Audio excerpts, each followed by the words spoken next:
Welcome to another Finished First session. I am your judge, Judge Dawson, and I bring you these programs because I'm trying to give you tools that you can use to move to your next level of success. And I tell you, I don't try to waste your time. If you've been in my courtroom, you know how passionate I am about helping other people. Look, I don't have to do these programs. I don't have to give the First Offenders program, but I do it because I really, truly care about you. So we're talking about ways that you can be your absolute best self, live your best life going forward. And we've been running down the tools. Today, I have a question for you, and we're going to work through this question together. The question is, do you really believe in yourself?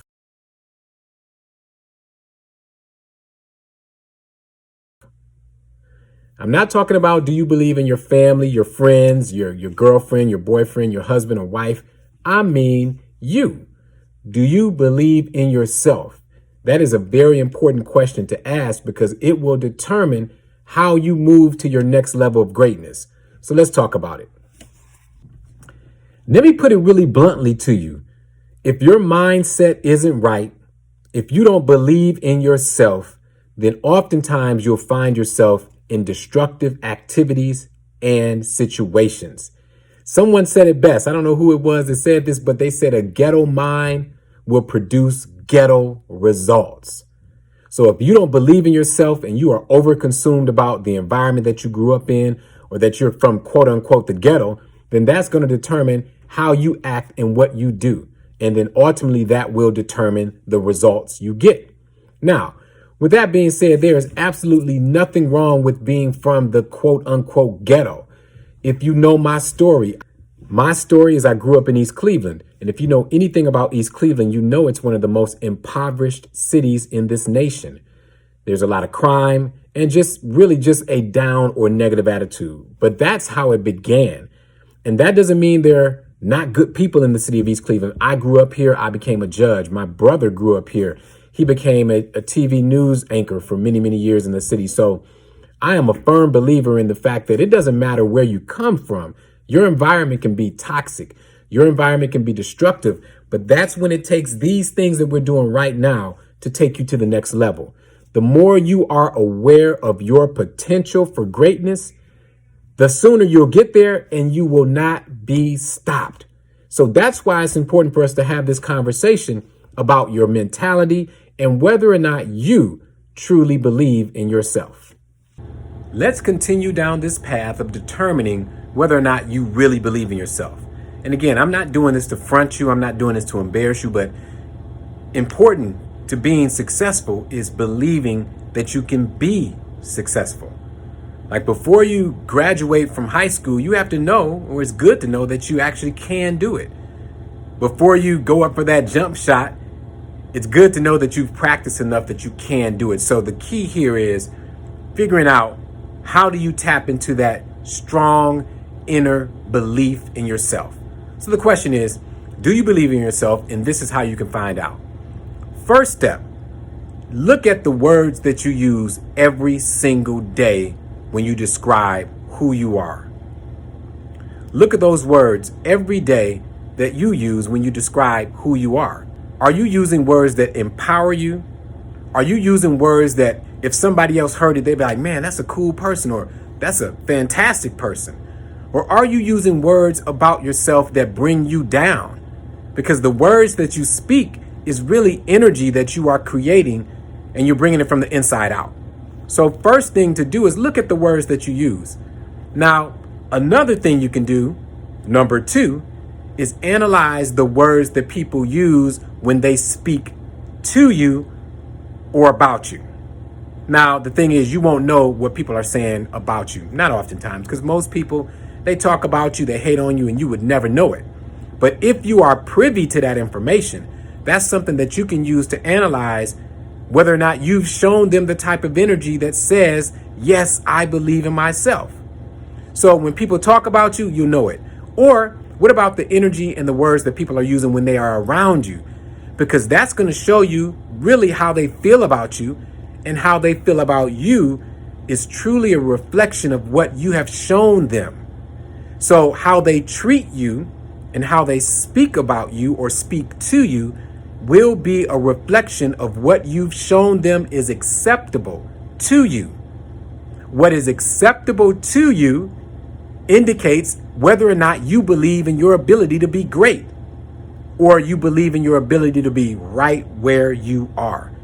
So you want to analyze the words that you speak to yourself, the words that people say about you, and then even more importantly, the words that people use around you, because those are going to be very big indicators of the energy that you're giving off.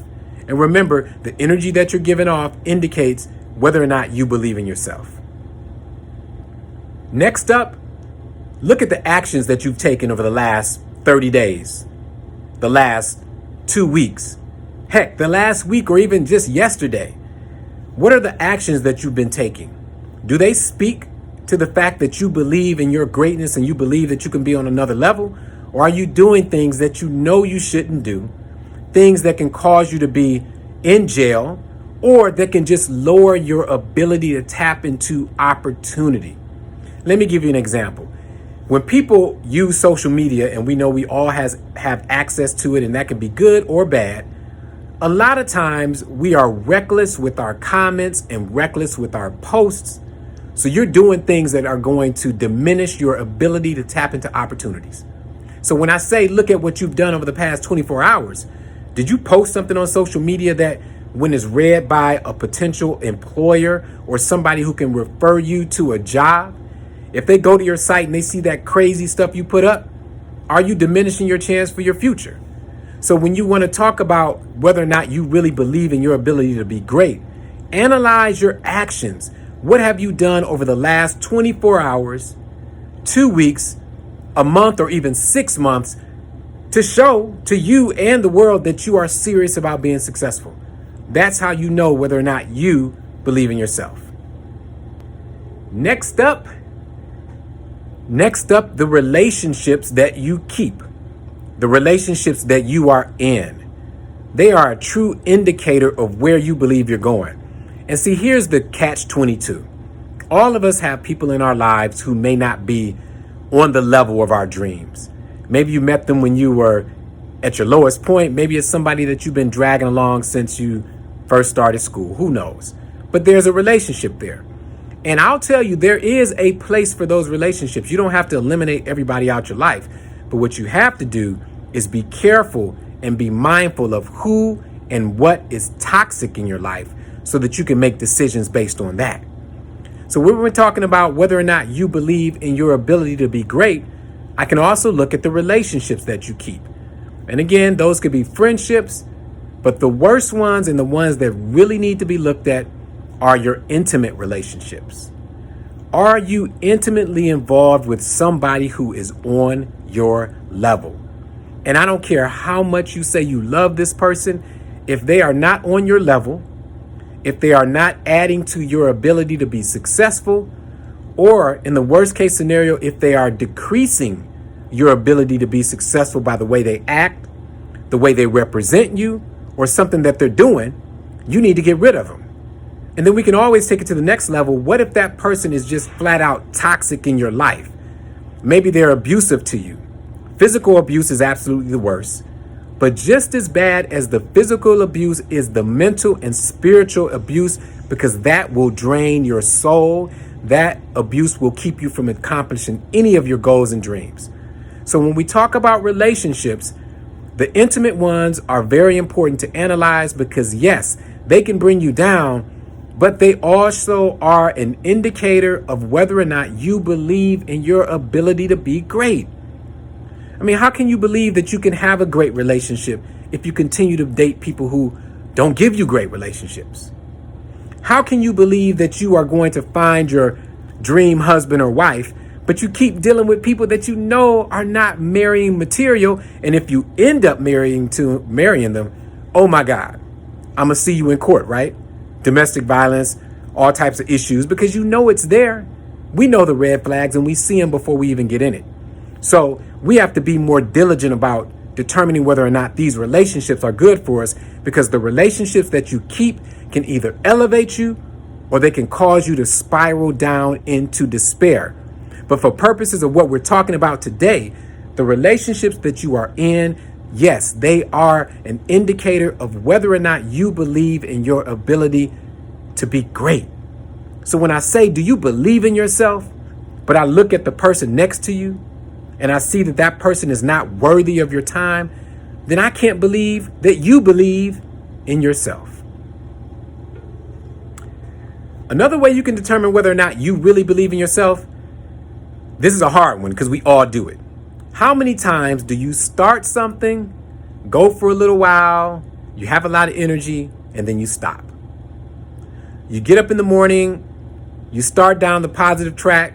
As soon as you pick up your phone, you see something crazy, and then all of a sudden now it's negative. Or maybe it's a brand new year and you've started a new challenge. You're going to do sit-ups every day and push-ups. And you do it for 2 or 3 days, maybe a week, and then you stop. See, there's something in that stopping and starting that speaks to whether or not you really believe that you can make it through to the end. Now, of course, I submit to you, I encourage you, I tell you, you can do it. Like, for instance, I started meditating. Every single morning I get up and meditate before I leave the house. As of today, I've been doing it over 600 days. So you talk about the ability to hang in there. I know it firsthand because believe me, it is hard. Life happens, children, your relationships, work gets on your nerves. All types of things will get in your way from you achieving your goal. But if you have that willpower to stick in there, you'll do it. So all that stopping and starting is another indicator to whether or not you believe in yourself. And remember, right now, all I'm trying to do is help you answer the big question. The big question is, do you believe in yourself? My question is not whether or not you can do it, whether or not you can achieve your goals. That's something that we'll talk about on the grand scheme of things. But in order for us to even get on that track, we have to start with a firm, hard look at ourselves. And that question today is, do you believe in yourself? So all of those things I gave you are ways that you can analyze and answer that question. Now that we have that question answered, let's go to the next level.